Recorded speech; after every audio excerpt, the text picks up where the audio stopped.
Hello, welcome to परचम। मैं पूजा आप लोगों का परचम में बहुत बहुत स्वागत करती हूँ। और आज का हमारा बर्निंग टॉपिक है ड्रोन अटैक। आपने अभी हाल ही में खबरों में देखा कि जम्मू कश्मीर रीजन में, श्रीनगर के रीजन में आपको ड्रोन हमले देखने को मिले।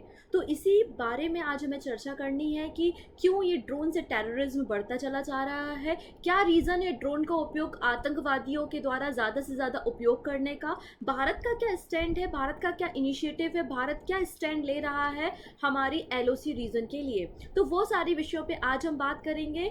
तो जल्दी से जुड़ जाइए। और मैं आपको बताना चाहती हूँ कि टीटीएस मतलब ट्यूसडे, थर्सडे और सैटरडे 1 PM हमारे यहाँ पे बर्निंग टॉपिक हम कवर करते हैं, राइट। इसके अलावा कल हमने एक एडिशनल टॉपिक आपके लिए लेकर आए थे, जो हमारी फाइनेंस मिनिस्ट्री थी निर्मला सीतारमन, उनके द्वारा जो भी पॉइंट्स यहाँ पे डिस्कस किए गए थे वो भी मैंने आपको हाईलाइट डिस्कस किए थे। तो आई होप आप लोग ने वो वीडियो देखा होगा, आपको सारी बातें समझ में आई होंगी।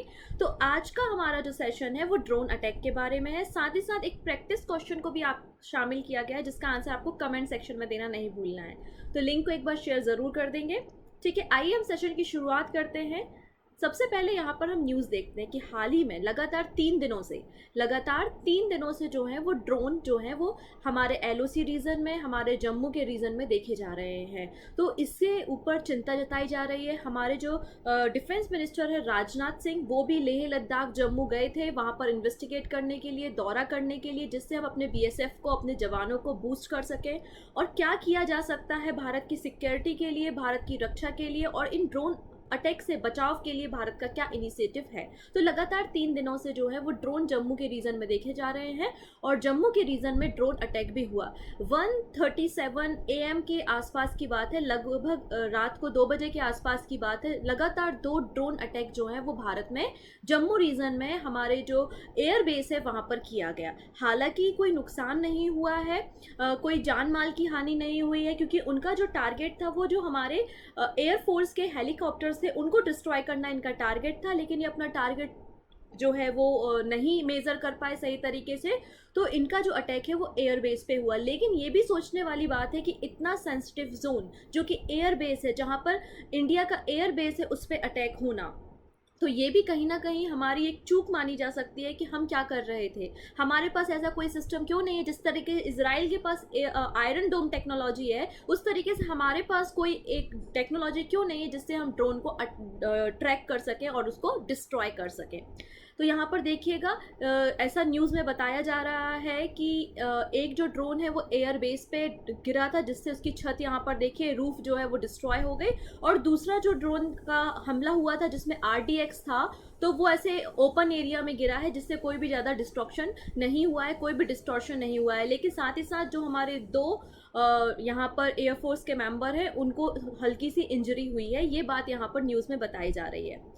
अब हमको ये देखना है कि भारत क्या कर रहा है, भारत का स्टैंड क्या है, भारत ने यूएन में क्या कहा, और हमारी जो नेशनल इन्वेस्टिगेशन एजेंसी है NIA है, उसके द्वारा क्या बातें यहाँ पर की जा रही हैं। तो आइए वो सारी बातों पे हम डिस्कशन करते हैं। सबसे पहले बात कर लेते हैं ड्रोन जो अटैक हुआ है भारत में। इसके पहले देखिए ड्रोन का उपयोग काफ़ी समय से हो रहा है। जो हमारे हथियार होते हैं, बॉम्ब होते हैं, बारूद होती है, RDX होते हैं, इनको एक जगह से दूसरी जगह ले जाने में जो हमारे आतंकवादी संगठन होते हैं वो ड्रोन का उपयोग करते हैं। हालांकि जो हमारे आजकल आप देखते हैं जो हमारे ऑनलाइन प्रोडक्ट है, पिज़्ज़ा डिलीवरी है, उसके लिए भी ड्रोन का यूज़ किया जाता है। इसके लिए लाइसेंस प्रोवाइड किया जाता है, बिना लाइसेंस के आप ड्रोन को नहीं चला सकते हैं। ठीक है, तो हालांकि बहुत सारी पॉलिसी इंडियन गवर्नमेंट के द्वारा बनाई गई है कि आप किस तरीके से ड्रोन को यूज़ कर सकते हैं। तो अभी तक जो ड्रोन है वो कमर्शियली यूज़ हो रहे थे या फिर इम्पोर्ट एक्सपोर्ट करने के लिए, बॉम्ब वगैरह को एक जगह से दूसरी जगह ले जाने के लिए इनको उपयोग हो रहा था। लेकिन भारत में पहली बार ये जो ड्रोन हमला हुआ है ये हमारे लिए चिंता का विषय है। भारत के एयरफोर्स स्टेशन में जम्मू रीजन में ये ड्रोन हमला देखने को मिला। ठीक है, ऐसा नहीं है तो भारत में पहला हमला है, लेकिन हमारे अगर पूरे वर्ल्ड में बात करें तो लगातार ड्रोन अटैक होते रहे हैं। अमेरिका की बात करें तो अमेरिका के पास सबसे ज़्यादा ड्रोन है और अमेरिका ने ही सबसे पहले ड्रोन अटैक किया था। अगर आप 9/11 की बात करते हैं तो 9/11 में आप देखिएगा, चाहे आप ओसामा बिन लादेन को मारने की बात करें या फिर तालिबान के हेड को मारने की बात करें, उन दोनों को भी ड्रोन अटैक से ही मारा गया था। इसके अलावा अगर अपन रिसेंट में बात करते हैं सुलेमानी की, तो सुलेमानी को भी ड्रोन अटैक करके ही मारा गया था। तो ऐसा नहीं है कि ड्रोन अटैक नहीं होते, लेकिन भारत में ये घटना जो है अपने आप में पहली घटना, इसलिए हमारे लिए चिंता का विषय है। क्योंकि अभी तक हम यह सोचते थे कि ये छोटे छोटे ड्रोन हमले भारत पे नहीं हो सकते हैं, लेकिन ये हमारे सामने एक बड़ी चुनौती बन गई है। तो ड्रोन क्या होते हैं? बेसिकली ड्रोन एक इलेक्ट्रॉनिक टेक्नोलॉजी से डेवलप एक डिवाइस होता है जो अनमैन्ड एयरक्राफ्ट होता है। इसमें किसी इंसान की ज़रूरत नहीं होती, बहुत दूर से ही इंसान इसको ऑपरेट कर सकता है। मतलब यहाँ पे जान का खतरा होने की कोई रिस्क नहीं होती है। तो जिस तरीके से लॉकडाउन चल रहा है, इतने समय से आतंकवादी एक जगह से दूसरी जगह मूव नहीं हो पा रहे हैं, तो ये भी एक आशंका जगाई जा रही है, इसलिए ड्रोन हमले लगातार बढ़ते जा रहे हैं। ऐसा नहीं है कि भारत ने अभी पहली बार यहाँ पर ड्रोन देखे गए, ये ड्रोन एक्टिविटी लगातार बढ़ते जा रही है। अगर आप 2019 में देखें और 2020 में देखें तो कई सारे ड्रोन आपको देखने को मिलेंगे। कहाँ पर देखने को मिलेंगे? आपके LOC और LAC रीजन में कई सारे ड्रोन आपको देखने को मिले। लेकिन प्रॉब्लम इज दैट कि जो ड्रोन होते हैं ये काफ़ी मतलब नीचे लो एल्टीट्यूड पे उड़ते हैं, काफ़ी छोटे होते हैं, जंगलों के बीच से गुजर जाते हैं, तो हमारे जो रेडार होते हैं वो इनको डिटेक्ट नहीं कर पाते। तो हमारा रेडार सिस्टम जो है वो ड्रोन को नहीं डिटेक्ट कर पाता। जैसा कि मैंने कहा 2019 में 167 ड्रोन जो है वो LOC पे देखे गए थे, और 2020 में जो है वो 77 ड्रोन जो है वो देखे गए थे। ऐसे ही आपकी गवर्नमेंट ऑफ इंडिया की साइट में ये डेटा अवेलेबल है, और अभी हाल ही में अटैक आपको देखने को मिला। तो हमने जैसा कि डिस्कस किया कि भारत की प्रॉब्लम क्या है, तो भारत की प्रॉब्लम है रेडार सिस्टम। अच्छा जी, रेडार सिस्टम, रेडार क्या होता है? तो radio and detection ranging device होते हैं रेडार। तो बेसिकली इनसे जो वेव जाती हैं, टकराती हैं ऑब्जेक्ट से, और उसका रिफ्लेक्शन होता है जिससे हमें पता चलता है कि नियर में कोई ऑब्जेक्ट है।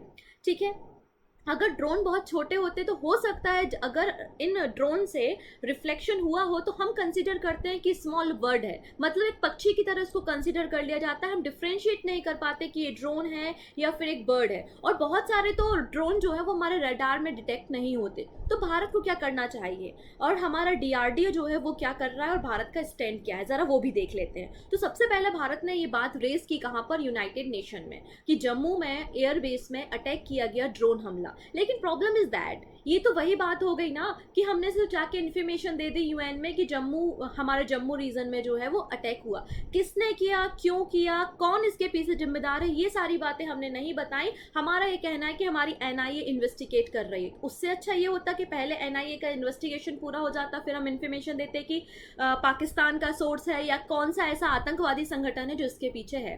तो हमने UN में जाके सिर्फ अपनी बात को रखा कि जम्मू एयरबेस में ड्रोन अटैक हुआ है और ड्रोन से टेररिज्म बढ़ता जा रहा है, इसलिए यूनाइटेड नेशन को एक रिजोल्यूशन को पास करना चाहिए। टोटल हमारे 193 जो मेंबर्स हैं यूनाइटेड नेशन के, उन सभी को मिलकर एक रिजोल्यूशन को पास करना चाहिए। अच्छा, पहली बार यूनाइटेड नेशन में ये मुद्दा गया है क्या? आंसर है नो। अगर हम 2014-15 की बात करें, जब हमास जो है या फिलिस्तीन जो है वो लगातार इजराइल पे जब ड्रोन अटैक किया करती थी, तो इजराइल ने कंप्लेंट किया था यूनाइटेड नेशन में कि ये टेररिज्म बढ़ता जा रहा है, ड्रोन हमले हो रहे हैं, लेकिन यूनाइटेड नेशन ने कोई स्टैंड नहीं लिया था, कोई रिजोल्यूशन पास नहीं किया था। इसके बाद जब इजराइल ने आंसर देना शुरू किया, चाहे वो हमास पे हो या फिलिस्तीन पे हो, तो जब इजराइल ने ड्रोन अटैक करना शुरू किए, मिसाइल दागना शुरू की, तब यूनाइटेड नेशन के पास फिलिस्तीन जाता है और कहता है कि इजराइल को रोकिए, और इजराइल जो है वो ड्रोन अटैक कर रहा है, टेररिज्म को बढ़ावा दे रहा है। तब भी यूनाइटेड नेशन के द्वारा कोई स्टैंड नहीं लिया गया।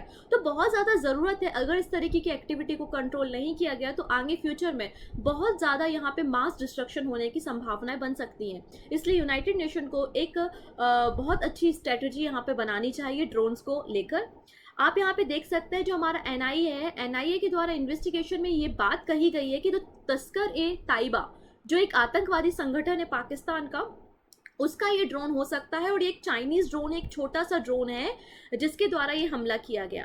अब आप सोच रहे होंगे कि छोटा सा ड्रोन है और ये RDX लेकर आ गया और इसने हमारे ऊपर गिरा दिया। तो बिल्कुल, ये जो छोटे से ड्रोन होते हैं ये लगभग 100 kg तक के वेट को लेकर आ सकते हैं और हमला कर सकते हैं। और सबसे अच्छी बात क्या होती है इन ड्रोन की, कि इनका रिजोल्यूशन बहुत ज़्यादा होता है। मतलब अगर जैसे मैं ड्रोन को ऑपरेट कर रही हूँ और मुझे सामने की एक्टिविटी को मेजर करना, तो मैं 30 टाइम्स जूम करके उस एक्टिविटी को मेजर भी कर सकती हूँ। तो ऐसा एनआईए का कहना है कि तस्कर ए ताइबा का यहाँ पे हाथ हो सकता है इस ड्रोन हमले में। अब यहाँ पर आप देख सकते हैं, ये हमारे सीडीएस है विपिन रावत। इन्होंने कहा है कि डीआरडीओ, हमारा जो डीआरडीओ है वो लगातार कोशिश कर रहा है एक एंटी ड्रोन सिस्टम बनाने की, जिससे हम ड्रोन को डिटेक्ट कर सके और उनको डिस्ट्रॉय कर सके। तो डीआरडीओ के द्वारा ये काम किया जा रहा है और ऐसा बोला जा रहा है कि नेक्स्ट ईयर तक हम अपने एलओसी रीजन में जो है इस ड्रोन एंटी ड्रोन सिस्टम को लॉन्च कर देंगे, ऐसा सीडीएस विपिन रावत का कहना है। ठीक है, ये भारत का इनिशिएटिव है डायरेक्टेड एनर्जी वेपन, जो कि डीआरडीओ के द्वारा डेवलप किया जाने वाला है, जो कि एलओसी रीजन में लगाया जाएगा। इसके अलावा भारत क्या कर रहा है, तो भारत की एक डील चल रही है इसराइल के साथ। जैसे कि इसराइल के पास अपना आयरन डोम टेक्निक है, वैसे ही इसराइल के पास एक और टेक्निक है जिसका नाम है इशमेस 200+। तो भारत इसराइल के द्वारा इस टेक्निक को परचेज कर रहा है और ये भी एक एंटी ड्रोन सिस्टम है। इसको भी हम अपने एलओसी और एलएसी रीजन में डिप्लॉय करेंगे, जिससे आने वाली एक्टिविटी को या ड्रोन हमले को हम कंट्रोल कर सकें। तो ये दो इनिशिएटिव जो है वो हमारे भारत के द्वारा लिए गए हैं। अच्छा, इसके अलावा भारत क्या कर रहा है, तो इसके अलावा इसराइल से ह्यूरॉन ड्रोन परचेस करने की भी पॉलिसी यहाँ पर बनाई जा रही है। तो इस बात को भी आपको याद रखना है। इसलिए यहाँ पे बहुत ज़्यादा ज़रूरत है एक स्ट्रिक्ट एक्शन लेने की, एक रेजोल्यूशन पास करने की, क्योंकि ऐसा नहीं है कि लगातार यहाँ पे ड्रोन अटैक बढ़ते जा रहे हैं। आपने जैसे कि 2019 में एक घटना देखी होगी, अरामको क्रूड ऑयल प्रोडक्शन जो कि सऊदी अरेबिया का है, वहाँ पे ड्रोन अटैक हुआ था, वहाँ पे तेल के कुओं में ड्रोन अटैक देखा गया था। इसलिए बहुत ज़्यादा ज़रूरत है कि यूनाइटेड नेशन के 193 मेंबर्स मिलके आपस में कुछ डिसाइड करें और कोई रेजोल्यूशन पास करें, जिससे हम इस ड्रोन से होने वाले टेररिज्म को रोक सकें। बात क्लियर है। अब हम बात कर लेते हैं कि क्या हवा से ही ड्रोन आ सकते हैं। आंसर है नो। ड्रोन हवा से भी आ सकते हैं, ज़मीन से भी आ सकते हैं और वाटर से भी आ सकते हैं। तो भारत को तीनों तरफ से सतर्क रहने की ज़रूरत है। हो सकता है कि जो पाकिस्तान का कोई आतंकवादी संगठन है वो पानी के जरिए एक ड्रोन भेज दे, मे बी पॉसिबल। इसलिए भारत को ऐसी पॉलिसी बनानी चाहिए, ऐसी स्ट्रेटजी प्लान करने चाहिए या एयर स्ट्राइक करना चाहिए। जो भी भारत का इनिशिएटिव होगा उसको इस बात को याद रखना चाहिए कि ड्रोन हमला हवा से भी हो सकता है, ज़मीन से भी हो सकता है और पानी से भी हो सकता है। जैसे कि हमास का एक अंडर वाटर ड्रोन जो है वो इसराइल के द्वारा डिस्ट्रॉय किया गया था। मतलब इसराइल पे भी हमास ने अंडर वाटर ड्रोन डिप्लॉय किया था। तो इस बात को भी हमें ध्यान रखना होगा कि ड्रोन हमले जो है वो वाटर के जरिए भी हो सकते हैं। और काफ़ी सारी जो नदियाँ हैं वो भारत और पाकिस्तान के बीच में बहती है, चाहे वो इंडस वाटर रिवर्स ले लो, सतलज रिवर ले लो, कई सारी नदियां जो हैं वो भारत और आपके पाकिस्तान के बीच में बहती हैं। इसलिए हमको अंडर वाटर ड्रोन अटैक से भी सावधान रहना चाहिए, इस बात को भी भारत को ध्यान देना चाहिए। तो आज का आपका जो प्रैक्टिस क्वेश्चन रहेगा वो ये रहेगा कि हम और भारत टोटल कितनी किलोमीटर की बाउंड्री शेयर करते हैं। तो भारत और पाकिस्तान के बीच में कितनी किलोमीटर की बाउंड्री है, इसका आंसर आपको कमेंट सेक्शन में देना नहीं भूलना है। ठीक है, सभी लोग आंसर जरूर करेंगे। आइए हम देख लेते हैं कि क्यों ये ड्रोन का यूज़ लगातार बढ़ते जा रहा है। तो पहली चीज़ तो होता है चीप प्रोडक्शन। आप देखिएगा चाइना ने मास प्रोडक्शन किया है ड्रोन का, और जब किसी भी चीज़ का मास प्रोडक्शन होता है तो उसके दाम ऑटोमेटिकली बहुत कम हो जाते हैं। तो सस्ती कीमतों पे ये आपको ड्रोन अवेलेबल है, पहली चीज़।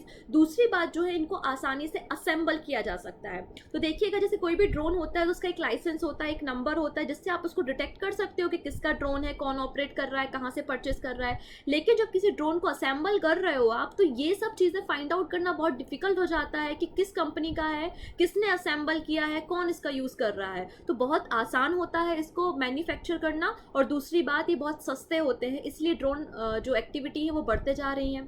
दूसरी बात, रिमोट कंट्रोल। बहुत दूर से एक लॉन्ग डिस्टेंस को हम कवर कर सकते हैं और अपने बॉम्ब्स को वहाँ पर डिप्लॉय कर सकते हैं, जिससे जान का कोई खतरा नहीं होता है। और जैसे कि फॉर एग्जांपल मेरा कोई ड्रोन है और उड़ रहा है और जिसको डिटेक्ट कर लिया गया, तो मैं अपनी strategy at a time change कर सकती हूँ, मैं अपने ड्रोन को वापस ले लूँ। जैसे कि अभी आपने हाल ही में देखा कि जम्मू के रीजन में ड्रोन उड़ते हुए दिखाई दे रहे थे, लेकिन अचानक से वो गायब हो गए। मतलब आप इंस्टेंट इनकी एक्टिविटी को कंट्रोल कर सकते हैं, रिमोटली कंट्रोल होते हैं, जान माल का कोई खतरा नहीं होता और बहुत इजी टू ऑपरेट होते हैं। इसलिए ड्रोन एक्टिविटी या ड्रोन अटैक लगातार क्या होते जा रहे हैं, बढ़ते जा रहे हैं। ठीक है, अगर हम यहाँ पे वेट के अकॉर्डिंगली ड्रोन को डिवाइड करें तो 5 कैटेगरीज में ड्रोन को डिवाइड किया गया है अकॉर्डिंग टू देयर वेट। जैसे सबसे पहले नैनो ड्रोन जो होते हैं वो लेस देन और इक्वल टू 250 ग्राम्स होते हैं, बहुत ही छोटे हैं, आप देख सकते हैं। फिर माइक्रो ड्रोन्स हैं 250 ग्राम से लेकर 2 kg, स्मॉल ड्रोन 2 kg से 25 kg, फिर मीडियम ड्रोन 25 kg से 150 kg, और फिर लार्जर ड्रोन होते हैं जो ग्रेटर देन 150 kg होते हैं।